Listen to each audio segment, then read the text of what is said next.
Je vais vous chanter Marguerite de Paris. Marguerite de Paris, prête-moi tes souliers gris pour aller en paradis. Qui fait beau, qui fait chaud, j'entends le petit oiseau qui fait pie. Voilà. Vous savez ce que vous devriez faire? Ce serait de venir le chanter à la représentation.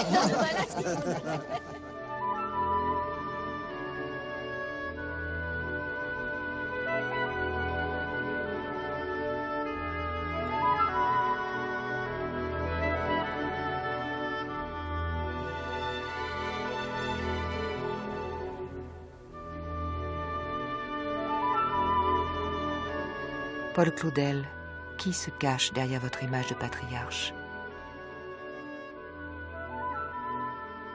Peut-être qu'en vous parlant, nous toucherons le mystère de celui qui se protège derrière ces masques.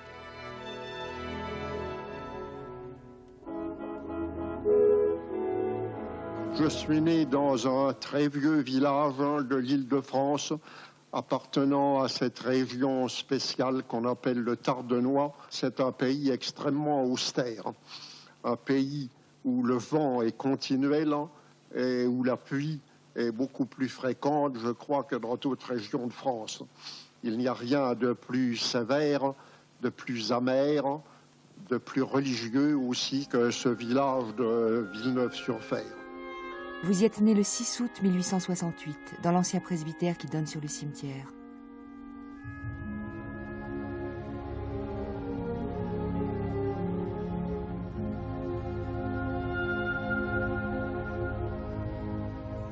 Louise et Camille, vos sœurs aînées, ne vous rendent pas la vie facile. La famille Claudel, qui était une famille très particulière, très renfermée, vivant beaucoup sur elle-même, et d'une espèce d'orgueil farouche et hargneux. Nous étions un petit clan qui nous trouvions immensément supérieurs à tout le reste. Votre mère est d'une famille de propriétaires terriens, on l'a dit, sans tendresse, ni charité. Votre père vient des Vosges, il est conservateur des hypothèques. C'est un homme excentrique, cultivé et un bon serviteur de l'État.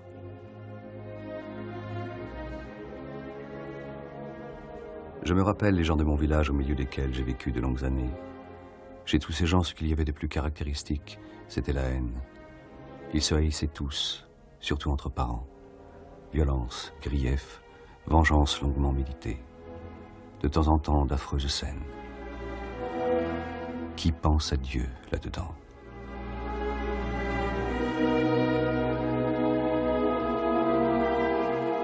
Pourtant, vous vous sentez bien dans ce pays de Villeneuve, amer et sombre, où vous passez vos vacances. Vous le parcourez de ce pas infatigable dont on retrouve le rythme dans vos écrits.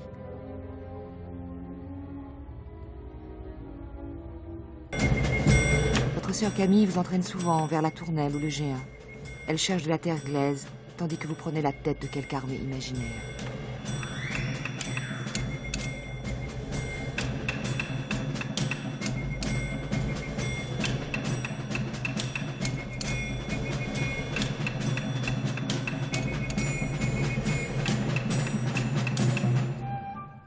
De retour, vous tirez des poèmes de vos conquêtes. Mais c'est Villeneuve qui, dans ces années-là, féconde votre œuvre. Une œuvre pour l'oreille d'abord, qui se forme au son des cloches et à la mélopée des vêpres. Tel que je me le rappelle aujourd'hui, tout cet immense paysage découvert à mes yeux était plein d'une tragédie latente, celle que j'ai essayé de réaliser dans mes premiers balbutiements dramatiques de Tête d'or et de la ville, plein de menaces, de présages, de méditations et de sanglots.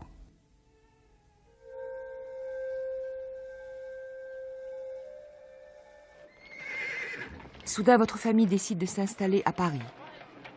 Vous avez 13 ans, et c'est le premier des coups de théâtre qui bousculeront votre vie. Ma sœur, trouvant qu'elle avait une vocation de grande artiste, ce qui est malheureusement vrai, a réussi à entraîner toute la famille à Paris, voulant faire de la sculpture, moi, ce qui paraît, ayant une vocation d'écrivain. Cette vocation vous libère-t-elle de la souveraine emprise de Camille? Non, semble-t-il. Cette sœur dont vous parlerez peu vous hante, et sa personne circule d'une figure à l'autre de votre théâtre, sans se nommer.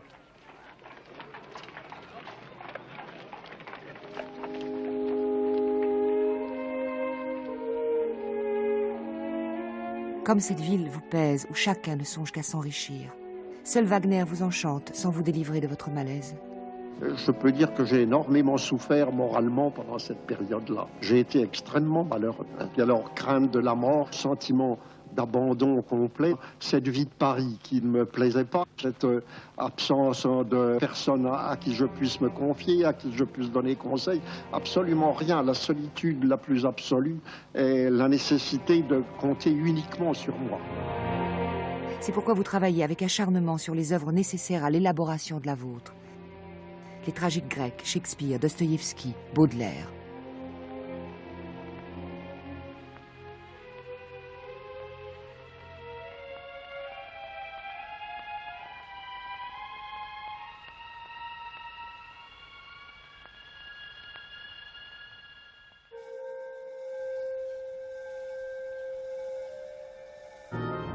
Il vous faut un choc. À 18 ans, vous découvrez Rimbaud. C'est au mois de mai 80.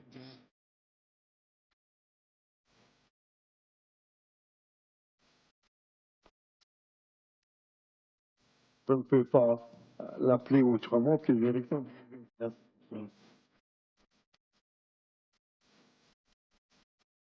Et qui ont complètement ébranlé le système philosophique absurde auquel j'essayais de me plier à ce moment-là. Les illuminations m'ont révélé, pour ainsi dire, le surnaturel qui est l'accompagnement continuel du naturel. Rimbaud crée l'ouverture première.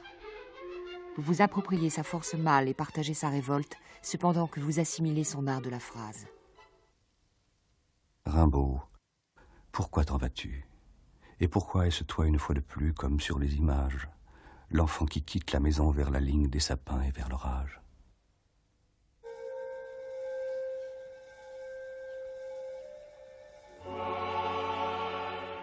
Quelques mois après, un nouveau choc vous révèle Dieu. Le 25 décembre 1886, vous allez à Notre-Dame pour y suivre le spectacle des Vêpres. J'étais moi-même debout dans la foule, près du second pilier à l'entrée du chœur, et c'est alors que se produisit l'événement qui domine toute ma vie. En un instant, mon cœur fut touché, et je crus. J'avais eu tout à coup le sentiment déchirant de l'innocence, l'éternelle enfance de Dieu.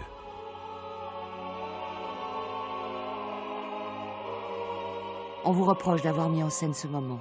Peu importe, puisqu'il fonde votre foi. Une foi pleine d'angoisse, car vos convictions philosophiques sont restées intactes. Une lutte commence contre vous-même. Ces baisses dans Tête d'or témoignent en 1889 de votre désarroi. Me voici, imbécile, ignorant, homme nouveau devant les choses inconnues. Et je tourne la face vers l'année et l'arche pluvieuse. J'ai plein mon cœur d'ennui. Je ne sais rien et je ne peux rien. Que dire? Que faire? À quoi emploierai-je ces mains qui pendent, ces pieds qui m'emmènent comme les songes?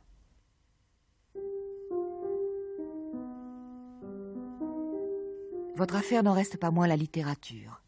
Vous assistez dès 1887 au Mardi de Mallarmé. Tête d'or et la ville, publiée confidentiellement, suscite l'enthousiasme des milieux symbolistes où Camille vous a introduit. Mais vous n'aimez ni les salons, ni la bohème de la vie littéraire parisienne. Le concours des affaires étrangères vous offre une porte de sortie. Sans fortune, vous ne pouvez envisager qu'une carrière consulaire. En route, vous partez pour 40 ans loin de France dans le souvenir de l'homme aux semelles de vent.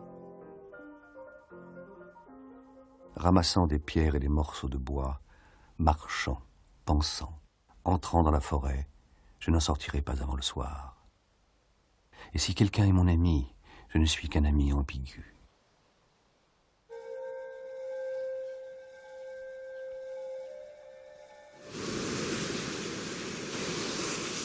En 1893, vous filez vers New York. Toute ma vie, j'ai essayé de vivre en avant et de me dégager de cette mélancolie, de ce regret des choses passées qui ne mène à rien qu'à affaiblir le caractère et l'imagination.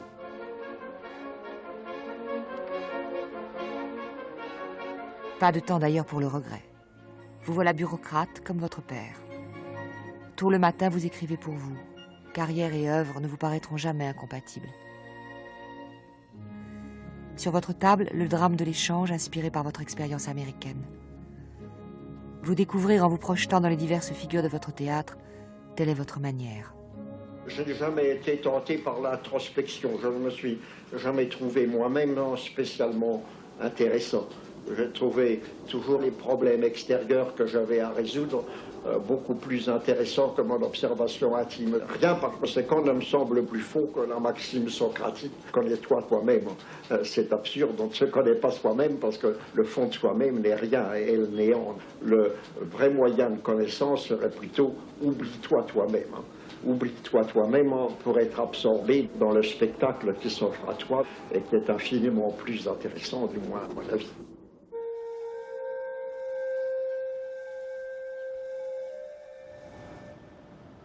À 27 ans, on vous envoie en Chine. Vous êtes ravi de quitter cette Amérique si tristement protestante. Vers l'ouest, vers l'est, le mouvement pendulaire se répétera dans votre vie et votre œuvre.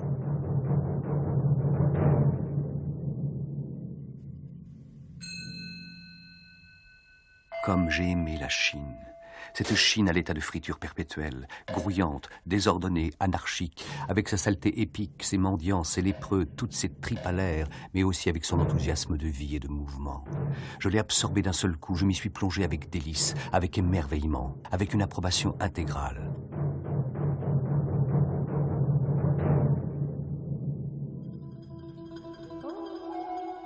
Au cours de vos marches à Shanghai, Fuchiu, Ankeou, gens et paysages sollicitent votre attention. Vous rassemblez sous le titre de Connaissance de l'Est une suite de poèmes en prose chargés de répondre à cette question que vous tenez de Mallarmé. Qu'est-ce que cela veut dire? Mallarmé reste l'un de vos rares interlocuteurs. Vous lui écrivez: Nous sommes tous les deux tellement loin des gens. Vous par les distances que crée votre présence même, et moi par la distance pure et simple, que cela constitue une sorte de rapprochement. Le poète exilé est-il heureux dans ces années-là? Oui, d'une certaine façon. La diplomatie vous passionne. Vous négociez la convention de l'Arsenal et le chemin de fer Ankeou-Pékin. Le concret des affaires excite votre imagination et vous ne souffrez pas encore de l'oubli où on vous laisse en France.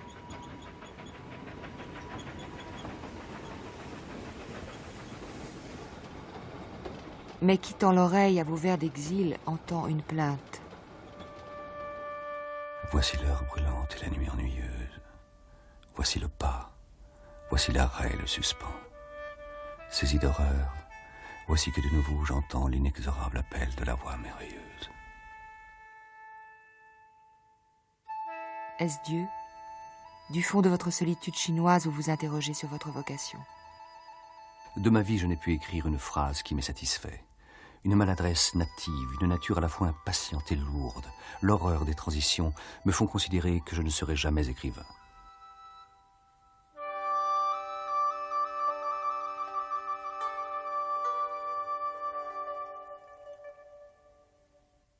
Vous rentrez en France en 1900 par la Palestine.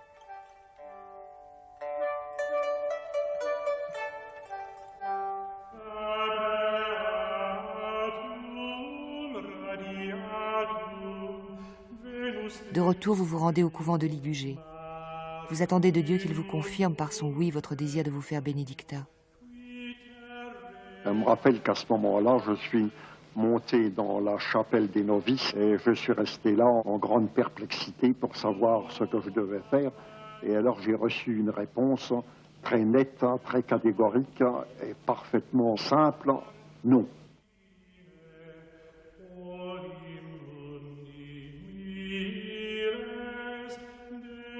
Après ce coup de théâtre, vous repartez pour la Chine avec le sentiment d'avoir été éliminé.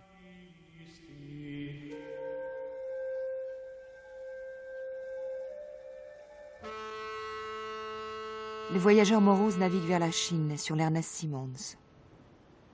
Vous n'attendez sans doute rien du voyage, et pourtant. N'avez-vous pas dit un jour à propos de la princesse mystérieusement apparue à tête d'or qu'un poète porte en germe tous les événements de sa vie? Il est temps pour cette princesse de venir à la rencontre de l'homme vierge que vous êtes encore à 32 ans. La voici. Elle est polonaise et s'appelle Rosalie Vetch. Toi-même, ami, tes grands cheveux blonds dans le vent de la mer, tu n'as pas su les tenir bien serrés sur ta tête. Et tout l'édifice du monde ne fait-il pas une splendeur aussi fragile qu'une royale chevelure de femme prête à crouler sous le peigne?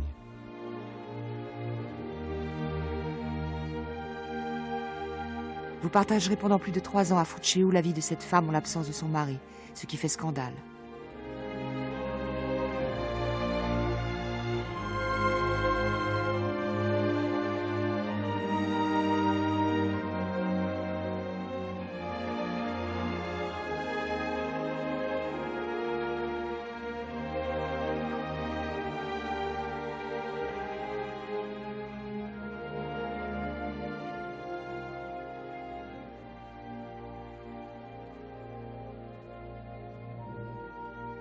J'ai d'ailleurs eu le sentiment que j'étais garrotté, que j'étais pris dans une espèce de guet-apens d'où il m'était impossible de m'échapper.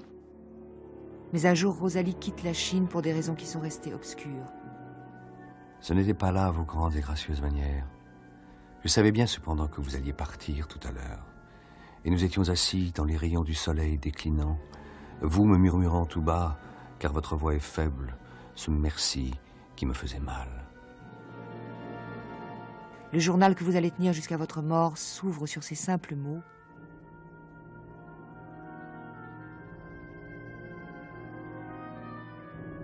Vous restez sans nouvelles pendant de longs mois. En février 1905, vous apprenez que vous êtes père et que Rosalie vit en Belgique avec John Lintner, qu'elle épousera par la suite. Sa trahison vous pousse au désespoir. J'ai été seul, dans le pressoir. J'ai foulé le raisin dans mon délire. Cette nuit où je marchais d'un mur à l'autre en éclatant de rire.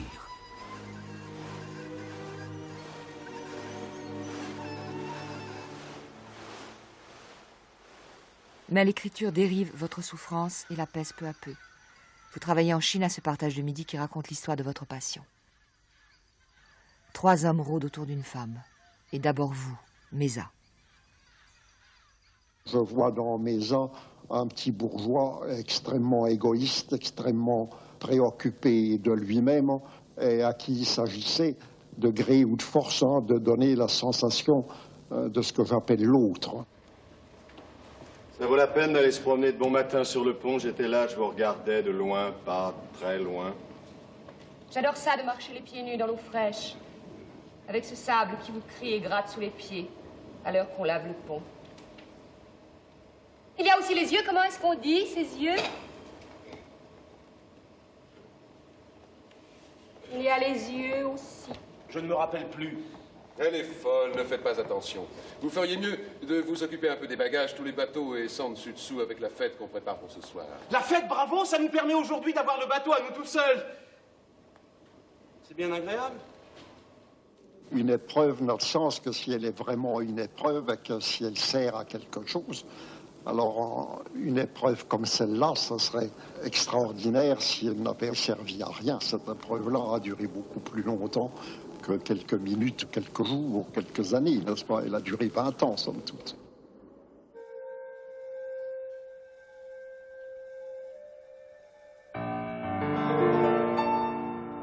En 1905, vous retrouvez en France une Camille encore plus misérable que vous. Peu de commandes, plus d'amour. L'angoisse du vol de ses idées. L'art qui change avec le siècle nouveau. Sculptée l'enfonce dans son désespoir. Elle devient cette baigneuse que la vague va bientôt écraser. Dans l'espoir d'aider l'artiste, vous publiez un article qui lui rend hommage. Une œuvre de Camille Claudel dans le milieu de l'appartement est, par sa seule forme, de même que ces roches curieuses que collectionnent les Chinois, une espèce de monument de la pensée intérieure, la touffe d'un thème proposé à tous les rêves. La pièce ouvragée de métal ou de pierre dégage d'elle-même son incantation, et la demeure en est pénétrée.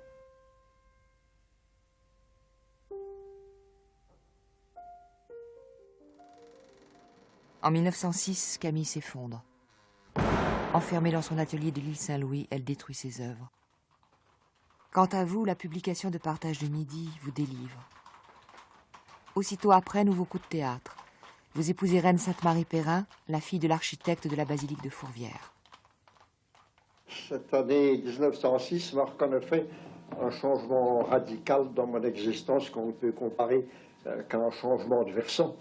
Je me suis marié, ce qui veut dire que pour la première fois, je voyais devant moi une perspective assez étendue, ce qui me permettait de considérer mon art plus comme une exploitation que comme une exploration. Ça fait la différence.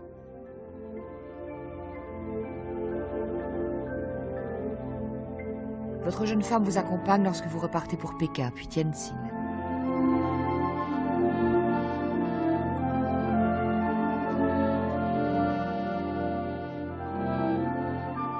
Dehors comme dedans, votre monde s'est ordonné. 5 grandes odes inspirées de Pindare laissent libre cours au ravissement du poète.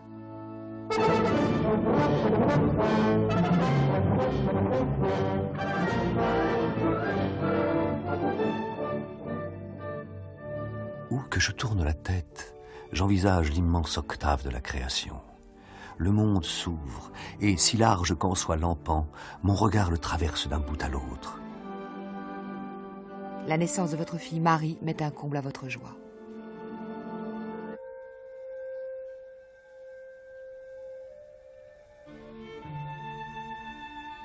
Après 15 ans de Chine, on vous nomme à Prague.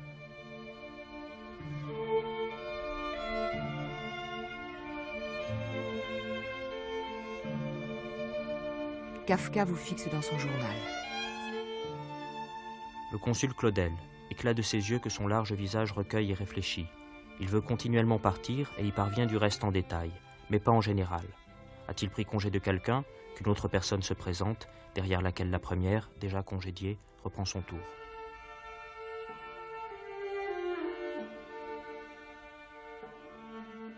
Cependant, vos regards se tournent vers Paris, où après 20 ans d'indifférence, votre œuvre publiée trouve enfin un écho.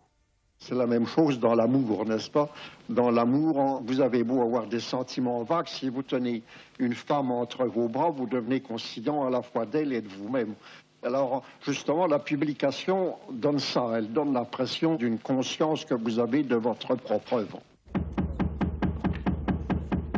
En 1912, Lugnepo monte L'Annonce faite à Marie, votre drame préféré, en chantier depuis 20 ans.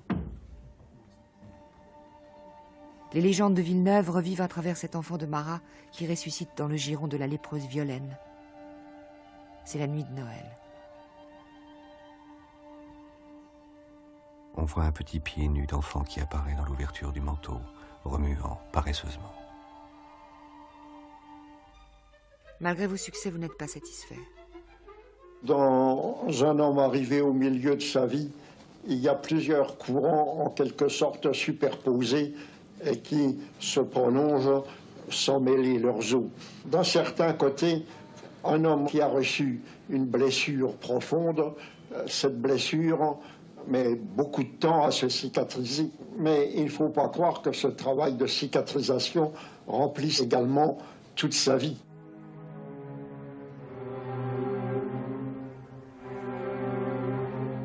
Une fureur amère s'exprime dans vos drames du moment, l'otage, le pain dur, comme dans votre vie. Sans doute fait-elle écho à cette blessure que vous taisez. Gide, qui admire votre œuvre et en corrige parfois les épreuves, subit vos reproches. Il résiste en effet, comme bien d'autres, à votre volonté de le convertir. On peut lire dans son journal ce portrait de vous. Il a l'air d'un marteau-pilon. Il me fait l'effet d'un cyclone figé. Il procède par affirmation brusque et garde le ton de l'hostilité, même quand on est de son avis. Après 15 ans de correspondance, vous rompez avec lui le jour où il déclare son homosexualité. Mais vous respecterez toujours les convictions de vos 2 meilleurs amis, l'agnostique Philippe Berthelot et le juif Darius Milhaud.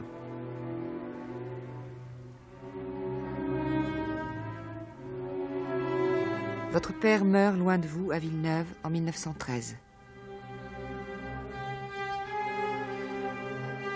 Une semaine plus tard, vous consentez à l'internement de Camille, alors âgée de 50 ans.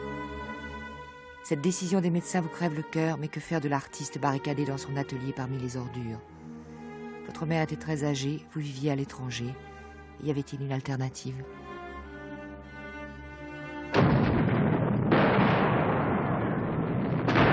Puis Puis la guerre éclate, vous chassant de votre consulat de Hambourg.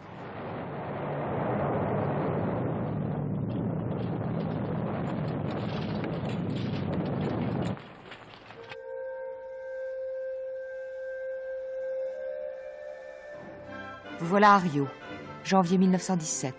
Vous avez 50 ans.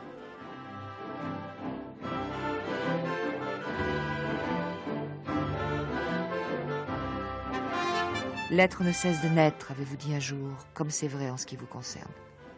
La vitalité brésilienne vous redonne un élan de jeune homme.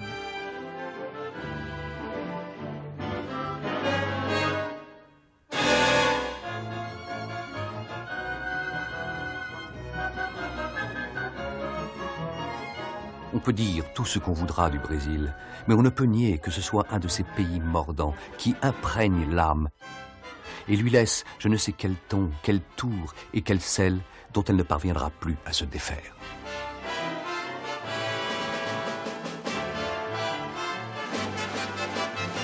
Vous passez votre temps libre avec des gens de talent, notamment le compositeur Darius Milhaud, nommé sur votre demande secrétaire d'ambassade, et l'anglaise Audrey Parr, dont vous êtes un peu amoureux.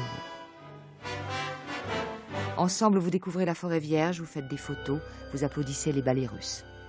L'art du danseur Nijinsky que vous rencontrez vous suggère le scénario d'un ballet dont Darius Milhaud conçoit la musique et Audrey Parr les costumes et le décor. L'homme et son désir est le fruit de la collaboration de 3 amis qui, pendant l'année 1917, tenaient chaque dimanche dans la Serra, qui domine Rio de Janeiro, un pique-nique d'idées, de musique et de dessin.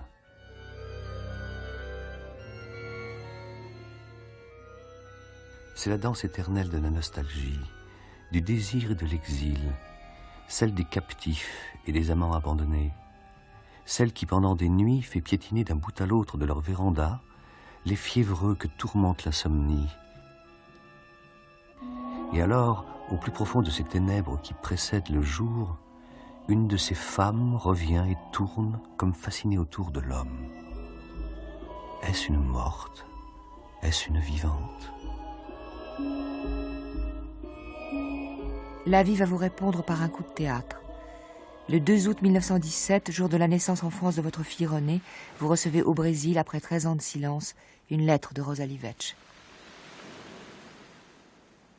Le bouleversement qui en résulte donne naissance aux souliers de Sata. Un drame comme celui que j'avais vécu ne pouvait pas finir brusquement. Il a laissé des ondulations prolongées. Et on peut dire que le soulier de satin marque la résolution définitive des différentes harmonies qui avaient agi avec tant de force sur mes jeunes années.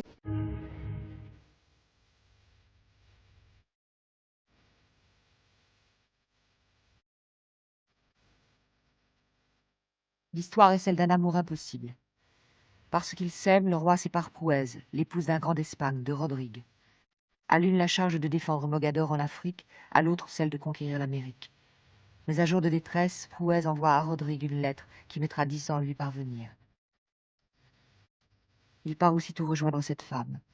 Hélas, pour l'entendre dire « Il n'y a plus personne qui vous appelle, partez ». Mais le pire n'est pas toujours sûr.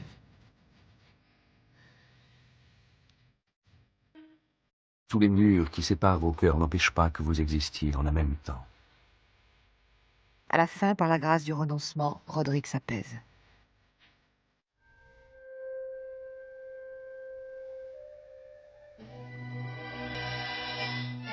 En 1921, on vous reçoit à Tokyo avec les honneurs dus à votre rang d'ambassadeur.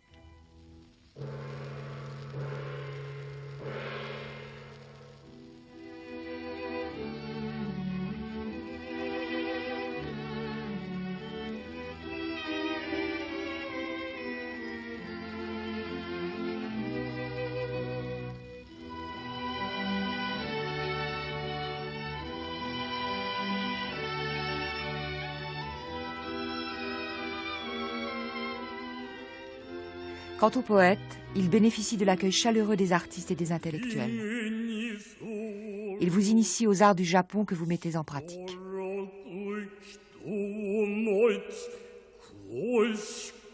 Ainsi reformulez-vous l'homme et son désir en un eau japonais, la femme et son ombre que l'on joue au théâtre impérial de Tokyo.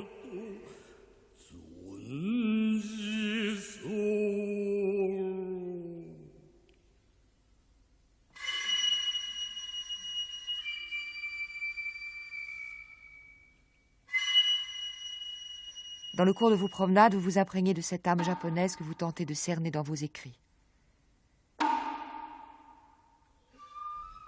Le toit japonais, c'est la géométrie éludée par l'aile. Toute la nature est un temple déjà prêt et disposé pour le culte.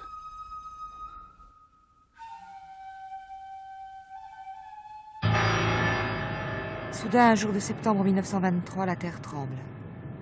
Tout bougeait. C'est une chose d'une horreur sans nom que de voir autour de soi la grande terre bouger, comme emplie tout à coup d'une vie monstrueuse et autonome. Comme si l'on voyait une personne sûre et sur qui l'on a toujours absolument compté, qui tout à coup travaille pour son propre compte et s'abandonne sans égard pour nous aux convulsions du délire et de l'agonie. La ville est en flammes et votre fille Marie a disparu. Vous la retrouvez près de Yokohama où le raz-de-marée a failli l'emporter. Vous êtes jour et nuit dehors à porter secours. Le tremblement de terre vous confirme les leçons sereines de l'art japonais. La vie pèse si peu, il ne faut pas s'attacher aux choses. La perte de quelques manuscrits ne vous affecte pas.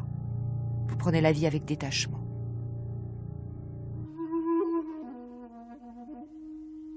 Le mot détachement ne serait pas exact.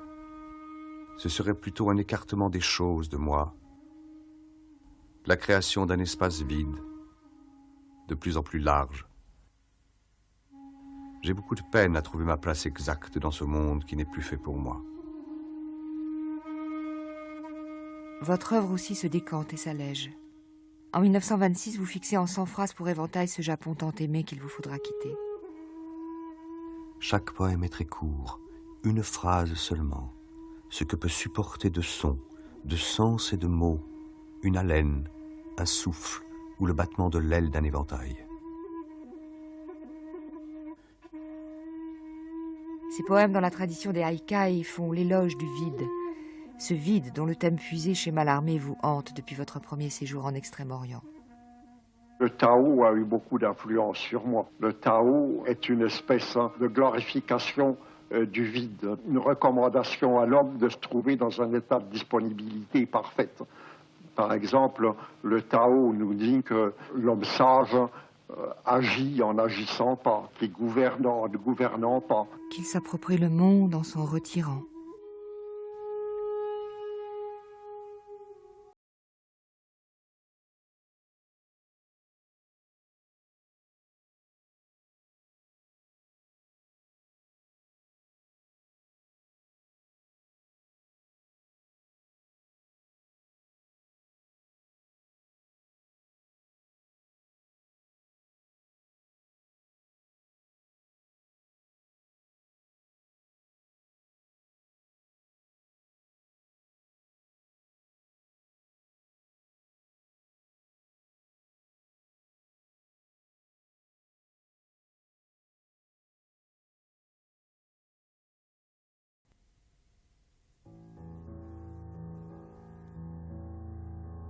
Cependant, votre œuvre se réoriente.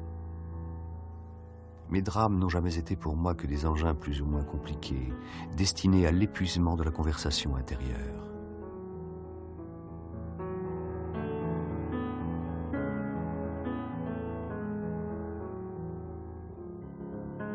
Vous donnez à vos rêveries l'allure nonchalante du dialogue ou de la promenade. Et en parcourant les musées de la Hollande, vous faites en sorte que l'œil écoute.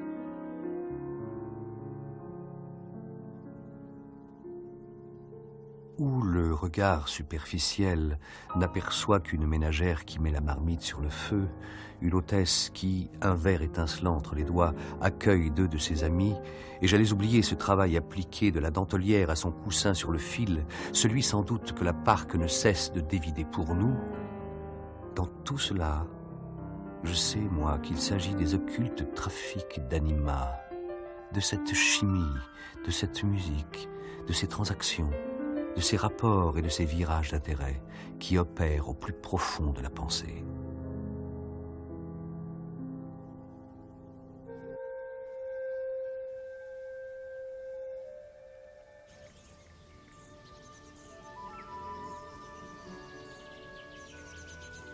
Voici venu le temps de votre retraite.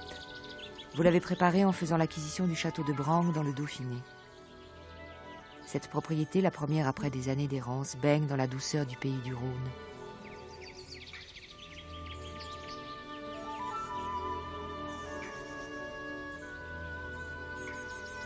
C'est avec délice que je voyais reparaître à l'horizon de ma contemplation cette barrière sublime, cette énorme, cette inépuisable chartreuse.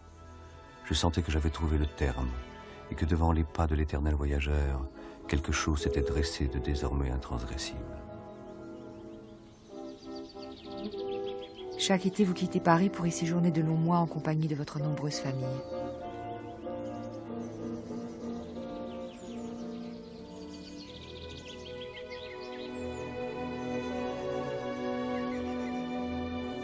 Grâce à votre épouse, votre vie se déroule à Brangue selon un rythme immuable. La messe, la tenue de votre journal, une visite en fin de journée à la tombe où repose un petit-fils. Mais l'écrivain est encore au travail. J'avais plus ou moins obscurément la sensation qu'il me restait encore beaucoup de chemin à parcourir et beaucoup de forces expressives à mener à terme. Ces forces, vous les consacrez d'abord à l'étude de la Bible. Quand la Bible se sert des choses créées pour désigner des réalités éternelles, elle le fait non pas comme un littérateur étourdi qui choisit au petit bonheur dans son répertoire d'images, mais en vertu d'une convenance intime et naturelle, puisque de la bouche de Dieu qui a créé chaque être le nommant ne peut sortir rien que l'éternel.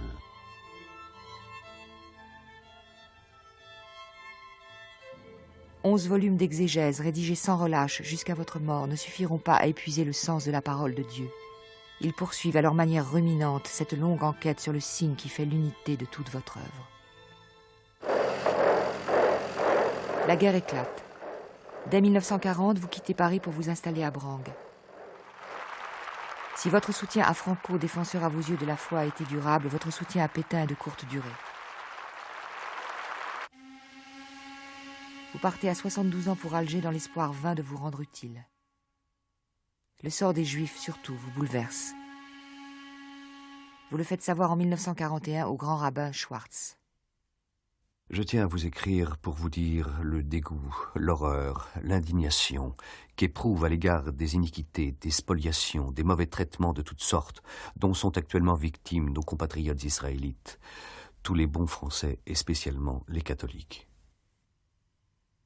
Connaissant désormais votre hostilité à sa politique, le gouvernement de Vichy vous met sur écoute.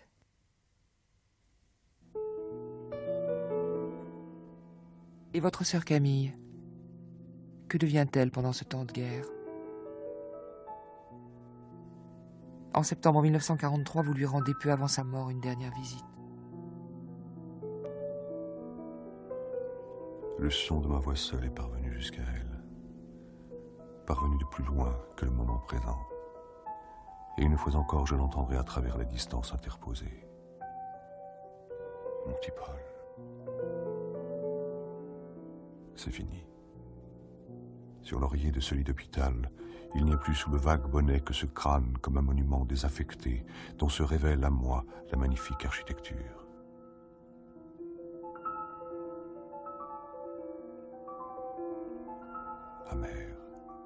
Amer regret de l'avoir ainsi si longtemps abandonné.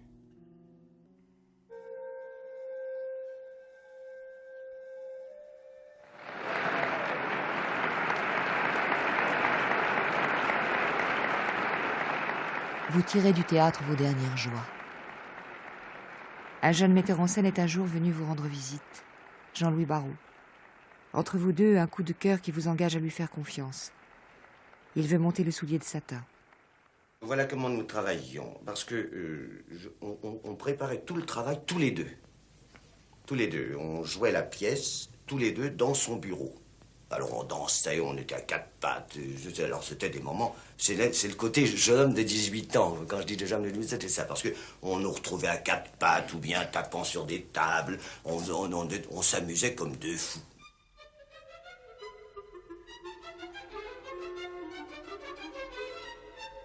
Vous remaniez le texte du soulier de satin pour la scène et confiez la partition musicale à Arthur Honegger. C'est avec passion que vous vous impliquez dans les répétitions.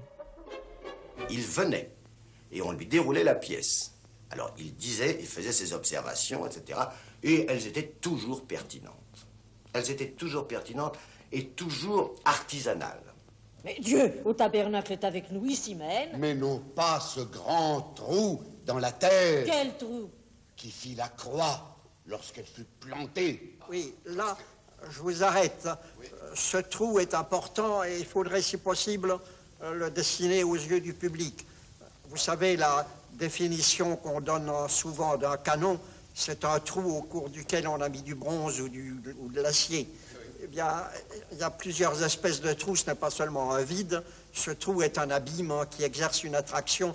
On sait qu'on pourrait peut-être le dessiner aux yeux du public par un mouvement des mains, n'est-ce pas, pour indiquer l'importance qu'il est là, puisque ce trou est celui de la rédemption, celui où la croix fut plantée et qui continue à attirer l'humanité, et entre autres cette humanité du Moyen-Âge représentée par Anne Vercors.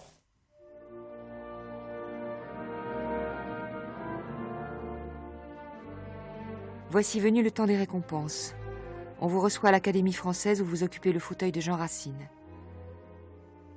L'ambassadeur et académicien prend la pause, mais son esprit est ailleurs. Vous savez la mort proche et l'envisager avec sérénité. C'est que l'au-delà existe. La découverte de l'Amérique par Christophe Colomb est peu de choses en comparé à celle-là, puisqu'il ne s'agit pas seulement d'un pays comme le nôtre, mais d'un monde entièrement différent et avec lequel il nous faut arriver à arranger celui-ci. L'entreprise d'arranger ensemble les deux mondes, de faire coïncider ce monde-ci avec l'autre, a été celle de toute ma vie. C'est la fin. À 87 ans, le 23 février 1955, jour des cendres, vous mourrez d'une crise cardiaque. Dans vos mains, le Rimbaud de Henri Mondor que vous étiez en train de lire.